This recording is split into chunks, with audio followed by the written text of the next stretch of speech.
अस्सलाम वालेकुम दोस्तों, ਅੱਜ ਮੇਰੇ ਨਾਲ ਨੇ ਚੌਧਰੀ ਦੀ ਜ਼ੁਬਾਨ ਐਡਵੋਕੇਟ ਜਿਹਨਾਂ ਦਾ ਤਲਕ ਹੈ ਗੁੱਜਰ ਖਾਨ ਤੋਂ। ਇਹਨਾਂ ਨੂੰ ਪਟਵਾਰੀ ਦਾ ਦਿਲ ਵੀ ਮੰਨਿਆ ਜਾਂਦਾ ਹੈ। ਚੌਧਰੀ ਸਾਹਿਬ ਇਹ ਦੱਸੋ ਮੈਨੂੰ ਕਿ ਅੱਜ ਕੱਲ ਸਾਡਾ ਬੜਾ ਇਸ਼ੂ ਚੱਲ ਰਿਹਾ ਪਟਵਾਰੀ ਦਾ ਕਿ ਪਟਵਾਰੀ ਜ਼ੁਬਾਨ ਨਹੀਂ ਹੈ, ਪਟਵਾਰੀ ਜ਼ੁਬਾਨ ਹੈ ਬਲਕਿ ਲਹਿਜਾ ਨਹੀਂ ਹੈ। ਤੁਹਾਡੀ ਇਸ ਬਾਰੇ 'ਚ ਕੀ ਰਾਏ ਹੈ? बिस्मिल्लाहिर्रहमानिर्रहीम। चौधरी साहब मैं अज अपनी ज़बान पटवारी विच ही गल करसां तुसां नाल। मैं उर्दू विच गल ना करन लगा, ना ही मैं पंजाबी विच गल करन लगा।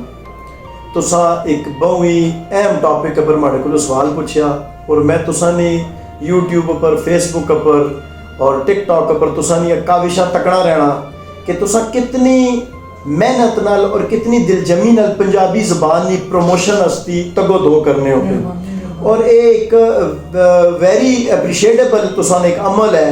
और इसकी माड़े मुताबिक इस टाइम एक तुसां शायद वाहिद बंदे हो कि जिहड़ी इतनी अपनी माँ बोली की प्रमोट करने वास्ते स्ट्रगल करने हो, लोगों नाल लड़ाई करने हो। किसे काफ़ी जगह पर तुसां की ज़हरी गल तनकीद का निशाना भी बनाया गया सी। कोई लोग तुसां की भी आखन जी कि नहीं एक टाइम तू पंजाबी नहीं गल प्या करना है, ये तो मॉडर्निटी आ गई है, हुण तो पंजाबी नहीं गल ही ना कर। तो ये तुसां की एक तो इस गल पर मैं अप्रीशिएट करना। और दूसरा तुसां गल की कि पटवारी ज़ुबान जिहड़ी है पंजाबी नहीं है, ये जिहड़े गल सोचने बिल्कुल 100% नहीं 101% गलत गल है। क्योंकि पटवारी एक लहजा है, एक पंजाबी नहीं शाख है। बेसिकली पटवारी की, सराइकी की, माठी की, ये जितनियां ज़ुबानां हैं इसकी पंजाबी से दूर करने की कोशिश इस वजह से की गसनी भी कि पंजाबी कमज़ोर हो गए। जिस टाइम तुसां एक बंदे की डिवाइड कर दे सो ने गट्ठा आ, उस गट्ठे की अलहदा कर सो तो कमज़ोर हो गया सी। यही साड़ी मिसाल है पंजाबी नहीं कि साड़ी पंजाबी इस तरह पटवारी की, सराइकी की, फलां जितनियां ज़ुबानां हैं छोटियां ज़ुबानां, बेसिक जी मेजर लैंग्वेज वो पंजाबी है।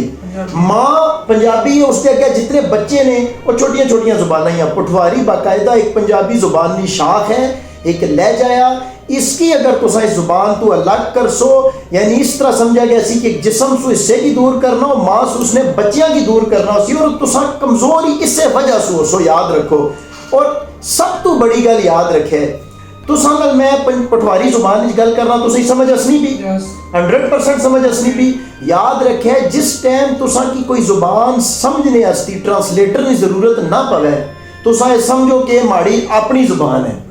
तुसां जिहड़ी ज़ुबान बोल सो, जिहड़ी मुल्तान विच बोली जासी, जिहड़ी गुजरखान विच, सियालकोट विच, तुसां ने सरगोदा विच, ईवन इंडिया विच भी वो ज़ुबान तुसां बोलने हो पे सारी पंजाबी काउंट की गई सी।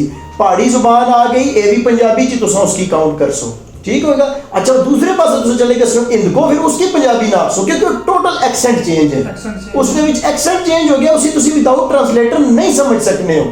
तो लिहाजा पटवारी हो गई और जितनी भी छोटी ज़ुबानां हैं, ठीक है, इन्होंने तुसां बिल्कुल भी पंजाबी तो बाहर नहीं कढ़ी सकने। और यही चीज़ां हैं कि जिहड़ी दूई ज़ुबानां वाले या जिहड़े दूसरे लोग ने जिहड़े कि इस पंजाबी ज़ुबान की डाउन करना चाहने पे, उसकी ख़त्म करने में उन्होंने किरदार हो, यही गल्लां करी के इसकी ख़त्म पे करने। बहुत शुक्रिया रिजवान साहब। बाकी दोस्तों अपनी राय दसो इस बारे। अल्लाह हाफिज़।